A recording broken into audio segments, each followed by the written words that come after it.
Hello, this is Caroline. I'm here today to show you how to join two pieces of quilt as you go, and on the process, more important, how to try to align the strips when we are sewing them so that we can get the stitch from the machine on the top strip and on the bottom strip also. Often it falls outside of it. For that, I use two different feet. I like to piece with a narrow quarter-inch foot. In this case is the HP2 from Janome. And when I get to the part to finalize it, I like to use a stitch in the ditch walking foot, whatever you have, whatever you prefer to top stitch or edge stitch, it will work. In my case, this is my preferred one. We need to have the two pieces that we want to join, and we will need for each seam that needs to be joined one 1-inch strip wide. I like to have them at least a half an inch longer on each side of the block, like that there is some room to go, and I often start stitching from outside the block. And you also will need one strip that is 1/5 inches wide, and this one will be folded in half, right side out, and then pressed. And this one normally I use on what is the top of my quilt. In this case I just made a mark here, front for front, back for back, it's all white. So the first step to join this is to put, like as I said, I use the fold one on the top of my quilt, and you just align that with the edge there. The 1-inch strip will be right side together with the right side of the back of your quilt, so we'll have all right sides touching each other. And this folded one, the open edge, is aligned on the outside on the seam. We take this to the machine and we stitch a 1/4 inch, and we just make sure you can pin, use wonder clips, whatever you want. You can even use glue, whatever works for you. Here it's a tiny bit, I'm just going to do like that, and I'll put a big stitch just to go fast. You want to make sure that your 1/4 inch seam here is precise so that everything will join flat in the end. That's it. Take it out, and we are left with this folded strip join now on the top. The 1-inch is on the bottom, and this is what would be the right side of it, so right side and right side. And now we need to join this strip only. We are only going to work with the 1-inch one, and we take this one, this is the wrong side, this is the right side, and we put the right side with the right side of the other back. So when we join, we have everything right, back and back. That's the front side of my pretend quilt here. And only working with this second piece and the thin strip, we go back to the machine and we stitch a 1/4 inch. I like to stitch from the top like that. Should have pinned that. This is not aligned. This is where I'm going to be picky. It has to be properly aligned. And that's why I like the narrow foot. We're just getting in here. If I use the 1/4 sole for this foot, it's not like flat, it's kind of angle like that, because this is much taller, much thicker. It just doesn't work well. I often get skipped stitches. Oh, and that got stuck there.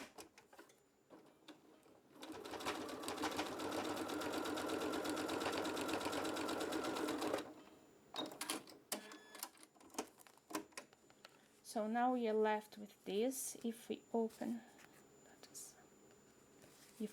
we have the top,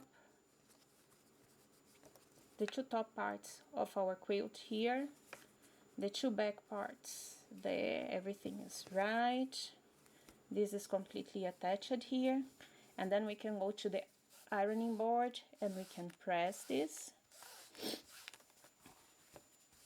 And this one we can also press this way. And here comes the part that I think it's important. If I want to have this stitch getting top and bottom, this is my bobbin thread. I'll use bobbin thread that matches this fabric here, because this will be slightly, this in here, the one that is in red, will be slightly visible after everything is done. So that one I would really make sure that is matching this fabric here. Now on the past, what did I do? I go to the ironing board and I iron this flat, and I went in. I just used this foot here, and I would just go and stitch right here, not caring about anything else. And when I would look on the bottom, I didn't get my stitch on this part, I got my stitch on this fabric here.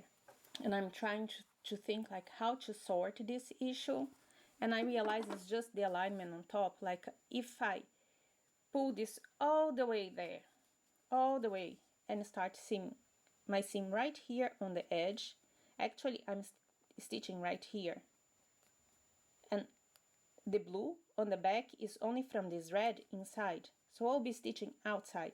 I have to make sure that I'm stitching inside this line. I need to make sure that my stitches are falling somewhere inside the red and not outside, and I can see that from the front. So one way to sort this, and this is the moment where I'll just make a little pause and I'll change this foot for this foot here, because I like to have a guide to help me. So on my machine here with this foot, if my needle is on the middle position, it's exactly aligned with the guide here. So on this machine here, if the needle is on the middle, it's aligned with the little guide here, right on the middle. I am going to make a test, and I'm going to be moving this needle slightly to this side here to get a little bit inside this strip here, to make sure that I'm stitching around here and not really here. And the good thing to do is to really try to, on your first block, just put your stitch length to 5 and do a test about 2 inches and see if everything is going to be right. So that's what I'm going to do here, putting my stitch length all the way to 5, getting outside, and I'm going to move this needle a little bit. Oops, sorry for that. I'm going to put the needle now a little bit to the other side, and I'm going to move about 1 millimeter, so it was at 4.5. I think I can go all the way to 3 on my machine. That's moving 1.5 millimeters that way. And now the alignment that I said, I don't want to pull this fabric all the way there.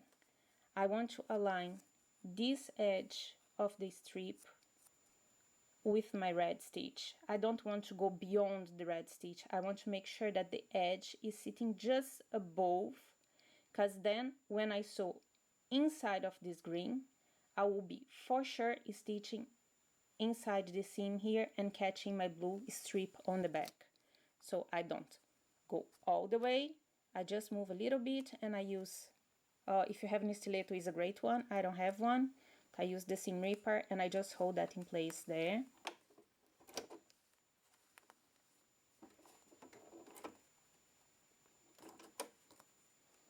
And I just make sure that my edge is just sitting over the red stitch. And off we go.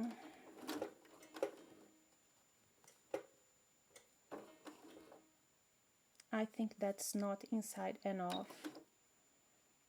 I went 1, I'm going to take is 2. That's 2 millimeters in. I think that will be good now. And I'm making sure always that this edge here is sitting just on top of the red line of stitch. not beyond.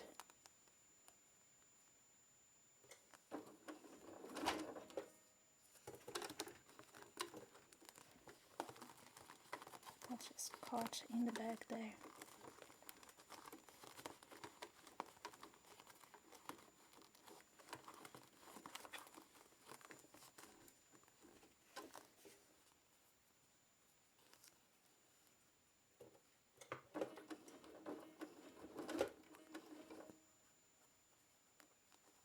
Not going beyond.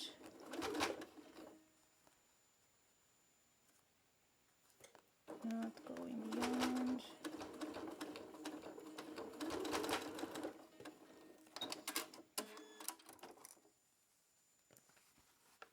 So here we didn't stitch close, we went a little bit inside, and we can kind of see the red. That's why I would use white or matching thread to your project. I'd rather see a little bit of this stitch here, but make sure that this one is all the way on the whole length of the project. It's getting inside the blue. My stitch here is not so pretty because I put at 5 millimeters. If there was a problem, I forgot. I should have stopped right here. Take the project out, just check, and then take it out and put tiny little stitches. Probably for this I would be using 2.5, maybe 3, depending on the project, but not 5. And then we go to the other side. Now I like, you could stop here, it all depends on how you like. If I put this stitch here and I'm not hand stitching this, I want to see stitches on the other side also. I just think it looks better if it's all symmetrical. So all you have to do is change like that.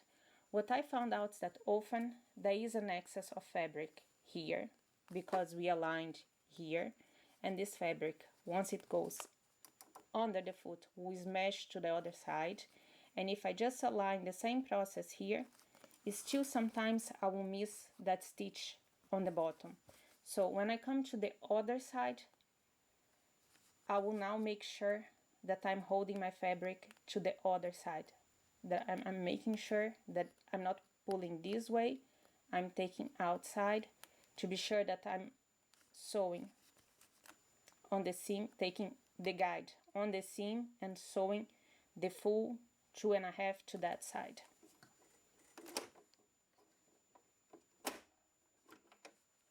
So I just hold my excess fabric there and make sure that this is aligned with my guide.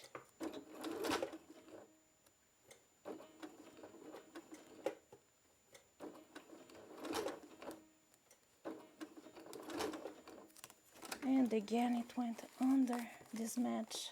This is not cool.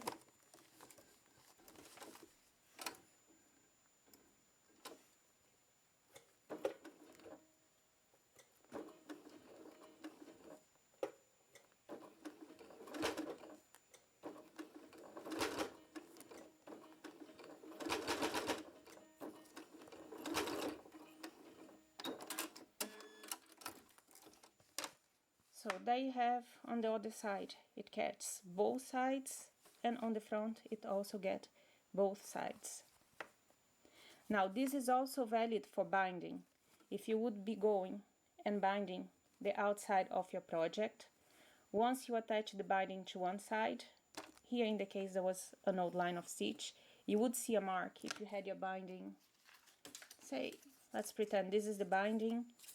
If you had attached here already to one side, you are going to see your line of stitch, and you can use the same thing, the same method of aligning, and make sure that you align that just, oops, you can make sure, let me put a pen here like that we can see. Let's pretend that this is the original stitching from the binding where you attach it to the back of the quilt. You would have done that. When you come around, you want to make sure that you align this edge that we are turning on top just over it. You don't need to be inside like that. You can come just over it And by doing that and stitching a little bit inside, you will be for sure catching your binding on the back of your project.